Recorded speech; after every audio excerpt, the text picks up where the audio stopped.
예, 안녕하세요. 안녕하십니까. 네, 고맙습니다. 네, 나와주셔서 고맙습니다. 네. 관심이 없었다, 잘 몰랐다 이런 얘기는 또 제가 좋게 말하면 선입견이 없다. 맞아. 그렇습니다. 네. 특별한 오해가 없다. 이렇게 네. 볼 수도 있어요. 아이고, 고맙습니다. 좋을 네. 수도 있어요. 좋을 수 있는데. 사실은 윤석열이라는 분은 이 국가의 지도자가 될 만한 분이 아닙니다. 지도자 반열에 들 분도 아니죠. 막 나가는 굉장히 거칠게 검찰권을 맞아. 호주머니에 넣었다 뺐다 휘두르는 아주 폭력적인 인물입니다. 문재인 대통령은 소위 이 사실을 얘기하면 보통 사람들, 길거리에서 왔다 갔다 하는 분들 또는 이 소위 자기를 진보라고 생각하는 분들은 이 사실을 전혀 몰라요. 그 전혀 모른다는 사실이 굉장히 놀랄 일인데 문재인 정부 때 어떤 일이 있었느냐면 단편은 알고 있는 분들도 있죠. 박근혜 대통령이 받은 돈 한 푼 없이 구속이 됐습니다.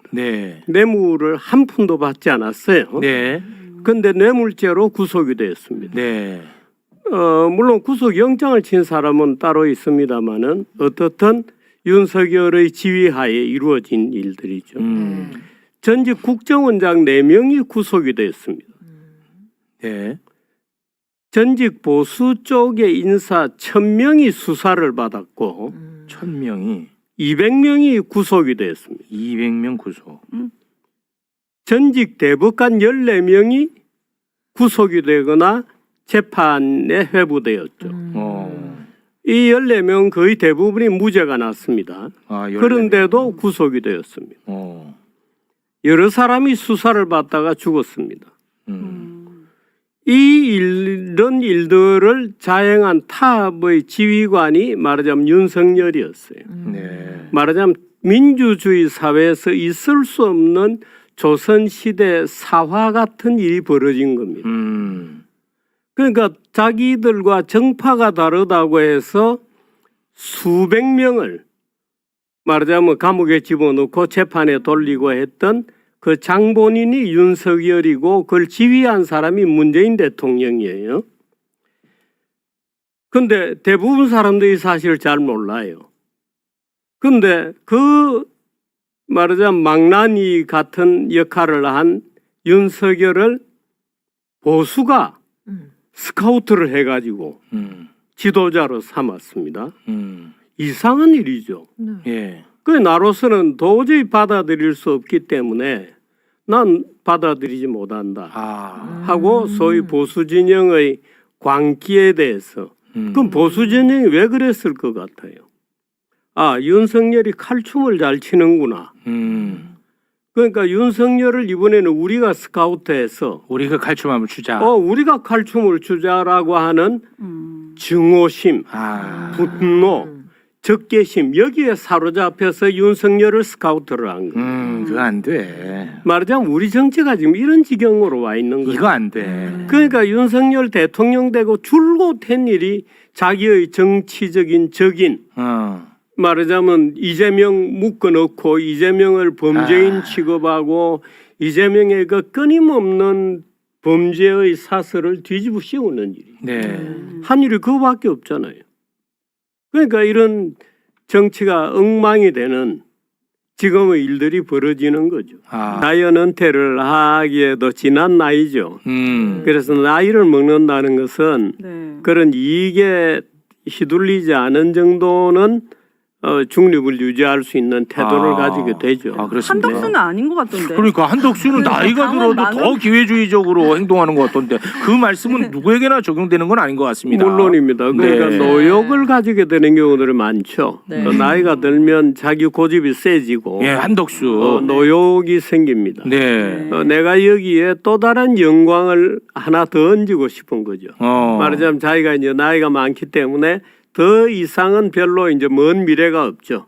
가까운 미래만이 있기 때문에 여기에 나의 경력에 하나의 월계관을 더 쓰고 싶은 욕구들이 생기죠. 그걸 이제 우린 노욕이라 그럽니다. 근데 그런 게 이제 없다는 그런데 저 말씀이시죠? 같은 경우에는 다행히도 평생 기자를 했기 때문에 네. 예, 기자로서 올라갈 자리는 주필이 끝이죠. 내 얼굴을 붉히면서 봤습니다. 네. 내 얼굴을 붉히면서 밤늦게 벌어지는 일이 제가 12시 넘어서 잠자리에 들었는데 아침에 일어나 보니까 참 그 사이에도 무수한 일들이 벌어졌더라고요. 네, 토요일 아침에. 네, 그래서 야 이제 드디어 막장까지 가는구나. 국힘당이 드디어 자기 존재를 부정하는 정당으로서의 존재를 부정하는 우리나라 헌법에는 정당에 관한 조항이 있습니다. 네. 제8조에 정당은 민주적이어야 하고 말하자면 정당이 민주적 범죄의 조직에서 이탈하게 되면 헌법재판소는 그 정당을 해산하도록 되어 있습니다. 네. 물론 정부가 신청을 해야 되는데 그렇습니다. 그런 조항이 8조에 있습니다. 그래서 국힘당이 드디어 저 헌법의 8조에 걸려서 해산되기를 결심을 했구나. 네, 이런 생각을 했죠. 그 국힘당은 제가 윤석열 사건이 생긴 이후로 저 정당은 망해야 된다. 저 정당은 빨리 해산이 되어야 좋은 보수 정당이 태어난다. 말하자면 저 정당은 그야말로 악화가 양화를 막고 있는 거예요. 우리나라는 법에 의해서 양대 정당 제도를 하고 있습니다. 네. 법에 의해서. 네. 그래서 이 양대 정당에 속하지 않는 사람이 정치를 하는 게 거의 불가능합니다. 네. 그래서 누구든지 정당의 정치 활동을 하려 그러면 양대 정당 중 어느 하나를 들어가야 돼요. 그렇지 않은 정당은 대개 포말 정당이 되거나 힘을 못 받습니다. 네. 양당 중에 어느 한 개 정당에 들지 않으면 안 되게 돼 있어요. 네네네. 그런데 바로 그렇기 때문에 이 국민의힘당이 자리를 차지하고 있는 동안은 어떤 보수 정당도 그 자리에 끼어들 수가 없습니다. 국힘당과 민주당이 그런 정당 제도를 법적으로 만들어 놨어요. 말하자면 그런 양당이 그런 그 양분하는 하나는 전라도를 중심으로 한 서쪽에서 하나는 대구 경부를 중심으로 한 동쪽에서 양대 정당이 지역을 갈라먹고 그 지역을 독점하는 사실상 5대5의 균형 상태를 유지하려고 양당이 그런 정치 제도를 꼼수로 만들어 놓은 겁니다. 그 제도를 타고 국힘당이 마음대로 타락하고 있는 거죠. 맞아. 그러니까 누가 우리에게 도전을 못 해온다 하는 그 법적인 안정장치 때문에 저렇게 타락하면서도 민주당도 사실은 허다한 문제를 지금 가지고 있거든요. 네. 근데 그것도 잘 개혁되기가 어려울 겁니다. 지금 이제 이 정치적 어떤 공백 상태를 노리고 조국당이 지금 나와 있습니다마는 네. 조국당이 민주당을 대체해서 건강한 민주당으로 될 가능성을 저는 굉장히 낮게 봅니다. 네. 어떻든 그런 포말이 다시 꺼지면서 민주당의 말하자면 독점 체제가 다시 강화되는 어떤 계기가 있을 거라고 봅니다마는 네. 사실은 민주당도 굉장히 국힘당 못지않은 문제를 내부적으로 가지고 있죠. 그런데 아직까지 민주당은 다행히도 그런 유혹에서 어느 정도 컨트롤이 되고 이 국힘당 같은 이 권력적 개입에 대해서 비교적 자유롭습니다. 네. 민주당은 그런 점들이 민주당을 지금 지켜주고 있죠. 네. 그리고 이재명 대표가 들어오면서 더군다나 이제 국힘당이 저렇게 내부적으로 사실상 무너지면서 중도 쪽으로 계속해서 이제 입지를 넓히고 나오고 있기 때문에 예. 네. 그런 점에서는 굉장히 우리나라 정당사에서 굉장히 지금 주목받는 어떤 시기다 이렇게 네. 저는 봅니다. 알겠습니다. 과일 가게에서 버린 과일들을 냉장고도 없고 놔두면 썩으니까 밤에 아버지가 주워서 가져오면 우리 식구들이 밤에 다 모여서 한꺼번에 배가 터지게 먹어 치웠습니다. 내일 아침에 썩어서 못 먹으니까요. 제가 하는 모든 일은 우리의 삶, 우리 서민들의 삶과 이재명의 참혹한 삶이 추억되어 있습니다. 앞으로도 여러분을 위해서 세상을 위해서 최선을 다하겠습니다. 여러분 고맙습니다. 이재명 후보의 그 눈물 바다의 연설을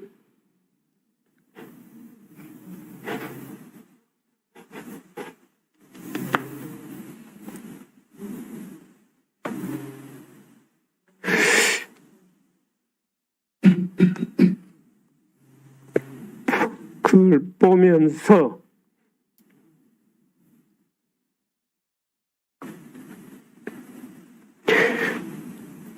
우리가 살아가는 삶의 방식,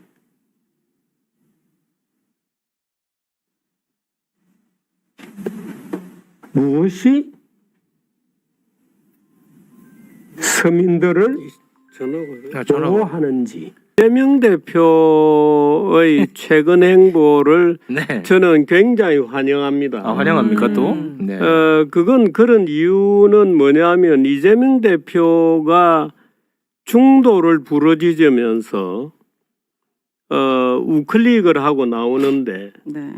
버선발로 뛰어가서 환영해 주지 않으면 누가 환영해 줍니까? 그래요? 버선발로 뛰어가서 환영을 해줘야 이재명 대표도 용기를 가지고 우클릭을 하죠.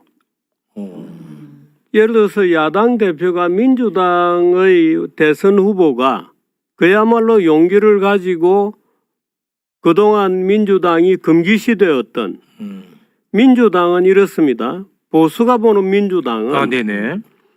끊임없이 국가에 대한 불만만 드러내는 집단처럼 보여요. 그러니까 국가를 책임 있게 맡아서 경영할 만한 준비도 안 돼 있고 끊임없이 대한민국을 공격하고 대한민국의 문제만 끄집어내고 정작 해법은 없고 그 불만 세력. 불만 세력일 뿐이다 하고 보는 거죠. 네네네. 그런데 이재명 대표가 나와가지고 말하자면 국가를 이렇게 경영하겠다고 하는 제대로 된 계획을 들고 나오죠. 그러니까 그동안에 이재명 대표는 기본소득이다 뭐다 나눠 먹자는 주장을 계속 해왔거든요. 그런데 나눠 먹자는 주장을 버리고 이렇게 AI도 해보겠다. 또 이렇게 뭐 기본소득 같은 건 뒤로 좀 돌리겠다.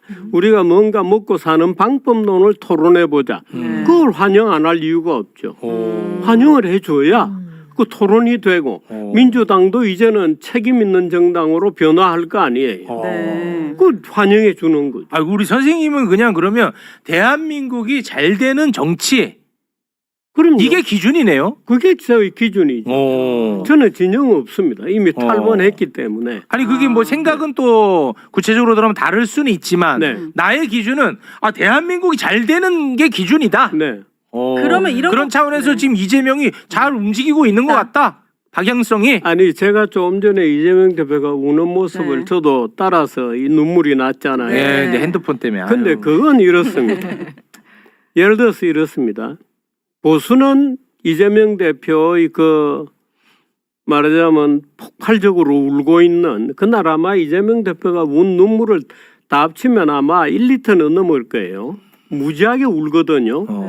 근데 그 모습을 보면 보수는 우선 안 보려고 하고 둘째 보면 어떤 기분을 느끼느냐 하면 야 큰일 났다. 왜요?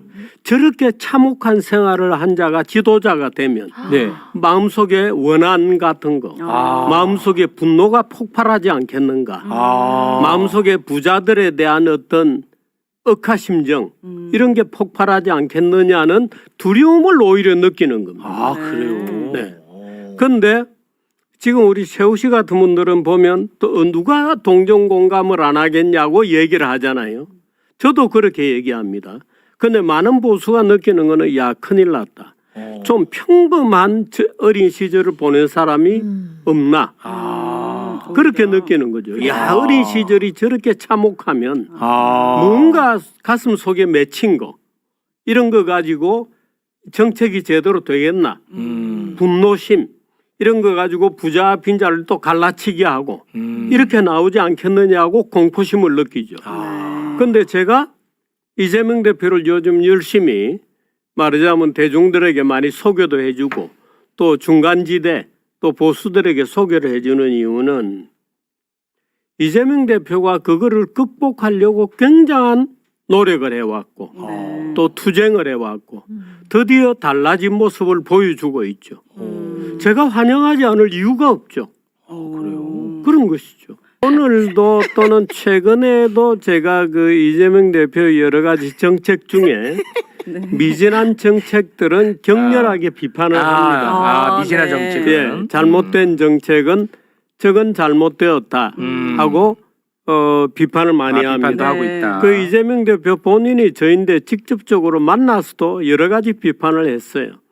말하자면 김구를 인용한 부분이라든가 기억나실지 모르겠습니다만은 왜 이렇게 부드럽게 이렇게 가디건 풍의 옷을 입고 출마 선언을 네, 하셨잖아요. 그 니트. 네, 거기서 얘기를 하실 때 김구 얘기도 하고 이랬습니다만은 제가 그 잘못한 거다라고 저 본인이 앞에 있어도 좀 비판을 면전에다 합니다. 대고 비판했습니다. 그 잘못된 거다. 네. 또 예를 들어서 얼마 전에 정부 조직 개편에 대해서 얘기한 거 있습니다. 네. 그런 것도 기재부 관련이요? 네, 뭐 기재부도 있고 네. 검찰도 있고 네네네. 쭉 이제 정부 조직 개편 얘기를 네, 했습니다만 했습니다. 기재부를 분할해서 대통령 직속으로 예를 들어서 예산 관련된 부처를 분리해내겠다는 네네. 것은 발상은 저는 동의합니다만은 그렇게 되면 국무총리 제도가 우습게 되죠. 이제 그런 여러 가지 문제들도 네네. 비판을 하고 민주당이 아직도 이 대한민국의 성취를 부정하고 그저 문제만 지적하고 하는 불만 세력에 불과한 스탠스다. 저거는 잘못된 거다. 성숙하지 못했다. 하고 맹렬히 비판하죠. 그런데 합니다. 그런 얘기들은 쇼츠를 안 만들죠. 김문수 후보가 국민의힘 후보가 됐습니다. 네. 김문수 후보는 대한민국 대통령이 될 자격은 좀 있긴 합니까? 없습니다. 첫째, 첫째.